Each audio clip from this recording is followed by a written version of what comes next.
no solo desde el laicado, pero que hay que luchar para que la sociedad también reconozca los derechos que son básicos a toda persona.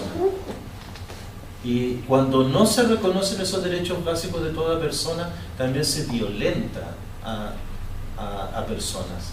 O sea, ahí también, yo soy un pastor de la diversidad sexual, yo me reconozco como gay y también lo sabe mi comunidad y lo sabe mi iglesia completa.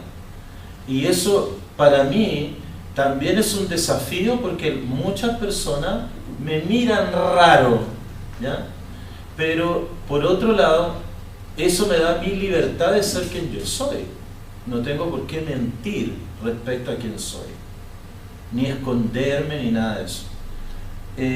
Y también en ese sentido hace que las personas también tengan y escuchen una reflexión del Evangelio que es desde la diversidad sexual. Pero a mí me preocupa el hecho de que las influencias de ciertas iglesias, ¿ya?, fanáticas, y de ciertos sectores conservadores, que uno de mis obispos llamó no los conservadores, sino los conservaduros, ¿ya?, esas personas influyen en la sociedad de tal forma que quiten derechos a las minorías sexuales. Y lo estamos viendo en Latinoamérica, el despertar de todo estos conservadurismos en Brasil, en Costa Rica, en otros lados, que justamente buscan la limitación de los derechos. Y es una involución en muchos aspectos.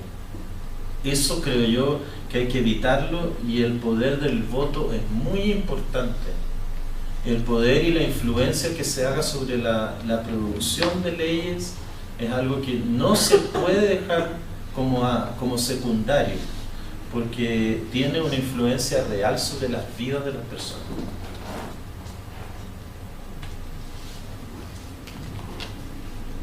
¿Más preguntas? O quizá alguien más que quiera comenzar algo. ¿Opiniones? Me llamo Jorge, soy de Guatemala y estoy aquí haciendo un curso de coaching. Estuve en unas conferencias donde hubo, pues para mí muy motivador, muchas mujeres que fueron abusadas, y de pronto apareció también un hombre abusado, ¿no? Después de la sesión de coach que yo tuve con la que me estaba asesorando en eso, ella decía: cuánto bien se pudiera evitar si en las escuelas nos enseñaran que hay diversidad sexual. Entonces eso me remitió a que en Guatemala hubo una iniciativa para que en el Ministerio de Educación se reformara un poco cuando te hablan en ciencias naturales del hombre y la mujer. Ponen las grafiquitas y es lo único que aprendes. Entonces nunca te hablan que hay una diversidad sexual, ¿no? Entonces en Guatemala hubo un movimiento liderado por los padres de familia para decir: no aceptamos que se incluya esto, y no avanzó. La ministra de Educación era una mujer muy preparada y como quería aportarle eso a la sociedad, pero no la dejaron. No sé decir, seguro la iglesia también estaba metida, ¿no? Pero fueron los padres los que dijeron que no. Un movimiento que se armó y al final no hubo ninguna reforma en los textos educativos acerca de la sexualidad. Pero esta señora me decía, y me hacía esa reflexión: me parece tan importante que estuviera, como aportando a lo que decía Marcelo, ¿no? Legislativamente se puede hacer algo, pero también a nivel educativo, porque uno sale de la escuela y sale con la idea hombre o mujer, y te llevas con el trauma porque no encajas en ni uno ni otro. Imagínense un trans, que es todavía más escaso, más confuso. Entonces me parece que también por el lado de la educación, a nivel de los ministerios de educación, debería sembrarse ya esa semilla de que la gente, de que los niños sepan que existe diversidad. Por supuesto, agregarle lo del respeto y eso, pero es que nunca nos lo dice, lo vas descubriendo con los años, entonces te hace muy traumático, ¿sí? Eso nada más. Bueno, acá pasó algo similar con las JOCAS, la jornada de educación sexual, y que fueron detenidas por la Iglesia en general. No se permitió. Lo mismo pasó con el libro de 100 preguntas sobre sexualidad, que los mismos alumnos confeccionaron, por decirlo así, y no fue demonizado. Entonces, la influencia de la Iglesia en general, no de la Iglesia católica nomás, sino de las otras iglesias también, ha influido negativamente en el aspecto educativo. Nos dejan.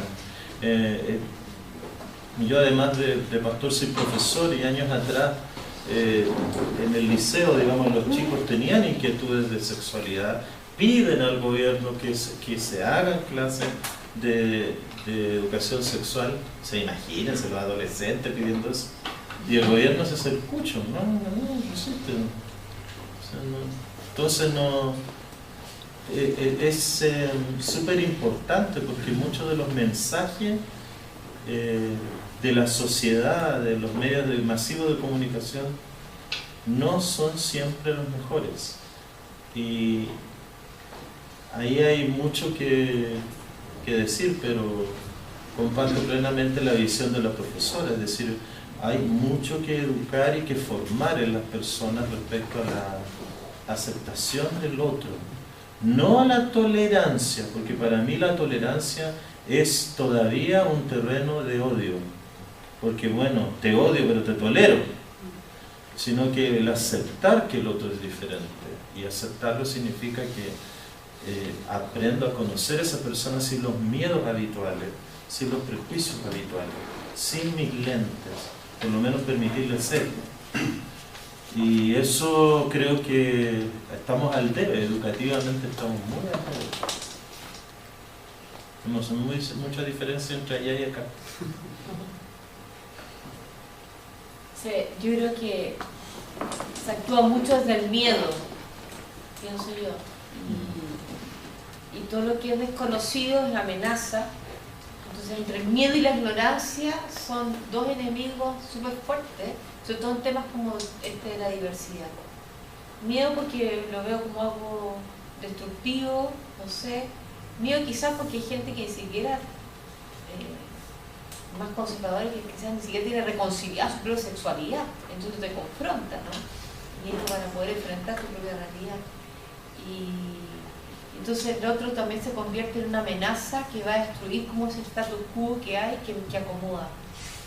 Y yo creo, sí que ser partidista, pero con este gobierno vamos a lograr menos cosas, por lo menos en Chile. O sea, si ya en el anterior es que había posibilidades, que había como una mentalidad un poco más abierta a nivel de legislación, porque estoy de acuerdo con lo que tú dices, que es la ley, por último, porque claro, la Iglesia Católica se puede creer superior a la ley, pero claramente en Chile ya no está. Ya ha bajado bastante, pero tenemos que aprovechar los canales que sí tenemos, los canales sociales que sí tenemos, para lograr un cambio, y no actuar del miedo ni de la desconfianza. Mi nombre es Dionisio Rojas, soy colombiano, soy la pareja de Jorge.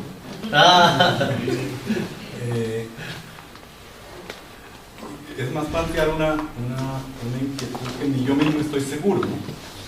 Yo fui sacerdote de Suita, me enamoré de Jorge y viví 5 años de un conflicto interno muy profundo, porque eran dos llamados desde lo íntimo de mi ser sacerdote, pero al mismo tiempo ejercer mi derecho a la sexualidad como homosexual, porque me había enamorado. El punto hoy hacia el tema de la hipocresía en la iglesia. En la Iglesia Católica, incluso en el derecho canónico, se habla de que hay un fuero interno y un fuero externo, y que se debe actuar por el fuero externo y respetar profundamente el fuero interno, que tiene su sabiduría, pero que es una disociación del ser humano. Y por eso en la iglesia existen muchos sacerdotes que en el fuero externo son santos y además jóvenes. Pero en el fuero interno tienen una vida muchas veces más desordenada que cualquiera de los seres humanos de esta sociedad, ¿no? Promiscuidad, etcétera, etcétera. Ese fue el conflicto en el que yo estuve. Yo tenía el camino, como muchos sacerdotes lo hacen, de seguir como sacerdote y teniendo y ejerciendo mi derecho a la sexualidad con una pareja o quizá en la promiscuidad. Sin embargo, para mí era un conflicto interno muy grande y decidí, todavía no estoy convencido si fue el mejor camino, ¿sí? porque sigo amando y extrañando el sacerdocio. ¿Cuánto desearía yo ser, como los hermanos de la Iglesia Luterana, un sacerdote casado con mi pareja y abiertamente dando testimonio a la sociedad de que es algo absolutamente normal? Entonces, un poco la pregunta va a ese campo de cómo desenmascarar la hipocresía de la Iglesia y qué ayudará más, tomar el camino que yo tomé, que puede leerse como un sometimiento, un doblegarme, o tomar el camino de ejercer la sexualidad aún en contra digamos, de las normas de la... Y esto me hace recordar también, yo estudié en Estados Unidos y tuve la gracia de compartir el salón con un premio Nobel de Paz de África, que hizo una revolución en su país, que fue lo que la llevó a ganarse el premio, y ella era esposa de un guerrillero, pero organizó a todas las mujeres y crearon una revolución. Si no dejan las armas los soldados y las guerrillas, no volvemos a hacer el amor con los hombres. Y eso llevó a un acuerdo de paz, y efectivamente lo hicieron, o sea, las mujeres se rebelaron y no volvieron a hacer el amor con sus maridos. Eso lo sentó en la mesa de negociación y se logró un proceso de paz. Esta mujer se ganó el premio Nobel de Paz y su compañera, que era una organización de mujeres, es actualmente la presidenta del país, de Argelia. ¿Qué será más revolucionario? Porque imagínense ustedes la Iglesia Católica, que todos los curitas que son homosexuales o se retiren, quedaría más de una iglesia vacía, o todos digan, nos vamos a ejercer nuestro derecho a la sexualidad, pero abiertamente, no hipócritamente. Seguramente también serían muchas las iglesias que tendrían parejas gay, ¿verdad? Un poco por ahí, yo no estoy claro cuál es el mejor camino. ¿En qué podemos ayudar mejor a la Iglesia a desenmascarar la hipocresía, que creo que hace muchísimo daño, porque es lo que ayuda a mantener, que es, como es algo malo, hay que esconderlo, hay que taparlo, hay que reprimirlo, ¿no? Un poco por ahí va mi reflexión. Yo creo que la verdad es lo más importante, porque, claro, en el fondo, porque el camino está en que la Iglesia Católica sea capaz de, porque la Iglesia Luterana ya no tiene ese conflicto, ¿no? Pero que sea capaz de aceptar que uno, que vivas tu homosexualidad, y otro que puedas igual seguir como consagrado. Pero yo me imagino, sé también de que hay bastantes sacerdotes que son homosexuales, algunos que lo viven fielmente su celibato, pero la mayoría no. Yo prefiero que lo hagan como tú, Dionisio, y con honestidad, porque en el fondo, porque hay un deseo también de construir familia, de hacer pareja. El camino, la verdad, para mí es el camino. Y en ese sentido, como iglesia, sí tenemos que caminar en lo que es como lo oculto. Esta cosa que se ha insistido, por ejemplo, de que no se puede saber nada de lo que el Papa conversó con los obispos. Eso es malo. ¿Pero por qué no? Eso nos hace un daño tremendo. Lo más importante, creo yo, después de la conversa que tuvo con los 3 denunciantes de Caradima, fue la estupenda declaración de prensa que hicieron, donde fueron súper honestos. Y después la gente no empieza a hacer chimuchina. Entonces, como la Iglesia Católica está acostumbrada al secretismo, eso hace daño. Eso sí, yo creo que esa es la hipocresía que hay que romper. El secretismo hay que romper. y atrevernos a que no es amenazante, no vas a destruir la familia, pero ojalá lo entendieran ellos, porque tenemos sacerdotes gay o porque también hay monjas que se puedan casar, porque siempre como los derechos de los hombres y las monjas, o de seguir viviendo célibe, o de que o sea, es para todos, pero lo que pasa es que, bueno, yo creo que la verdad, la vida en honestidad. Yo tengo un sentimiento encontrado respecto a eso, porque recuerdo en una de las ocasiones de nuestras reuniones de la Pastoral de la Diversidad Sexual en nuestra congregación, y vino Iván Zamudio a esa reunión, el papá de Daniel, y él me dice: una de las cosas que yo como padre me arrepiento es de no haberle dicho a Daniel que tuviera cuidado. Yo lo acepté, lo dejé libre y nunca le prohibí nada, y tal vez debía haberle dicho, decía él, haciendo una especie de mea culpa, decía, haberle dicho que el mundo también es peligroso. Perdón, a Daniel lo golpearon y lo mataron, y era gay. Él produjo un cambio en nuestra sociedad, ese asesinato, produjo un cambio y una ley que protege a la diversidad sexual a partir de ese brutal asesinato. Entonces el papá de Daniel, Iván, dice: debía haberle dicho que el mundo es peligroso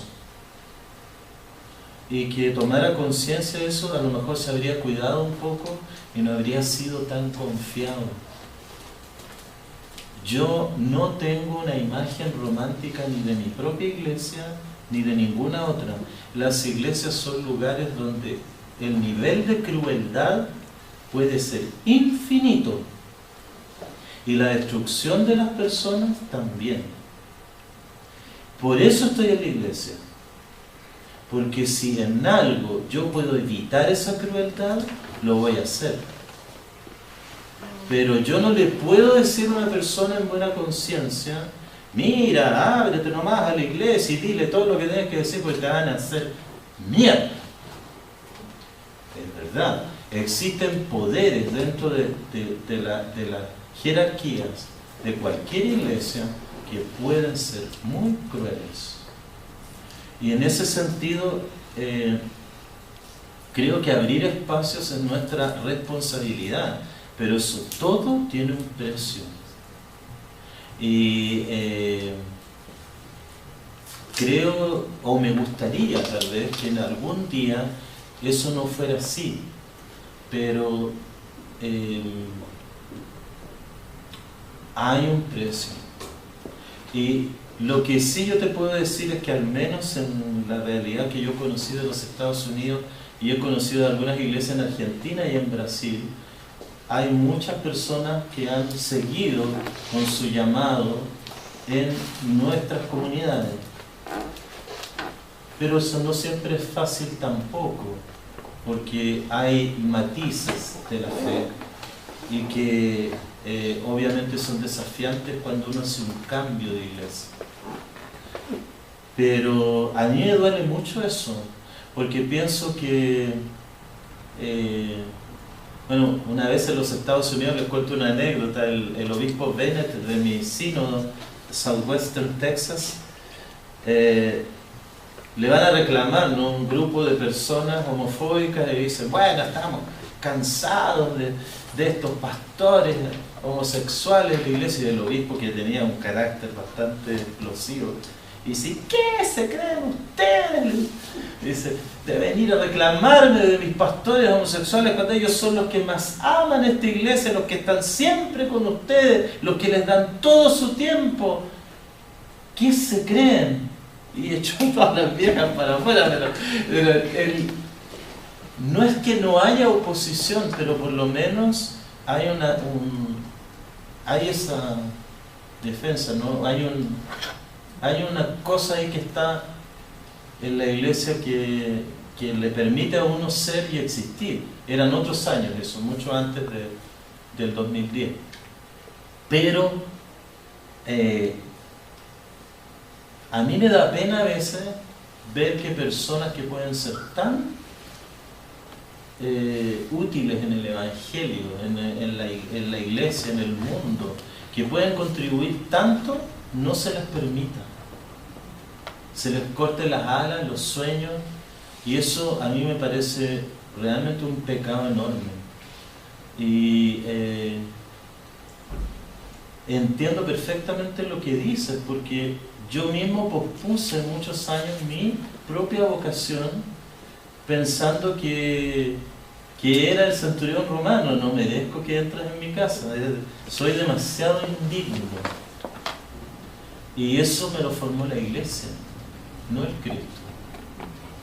Y retrasé mi entrada, pero finalmente lo hice, y gracias a Dios vivo en un tiempo de más apertura. Pero ¿cuántos quedaron en el camino? ¿Cuántas personas en esos años no tuvieron la fuerza de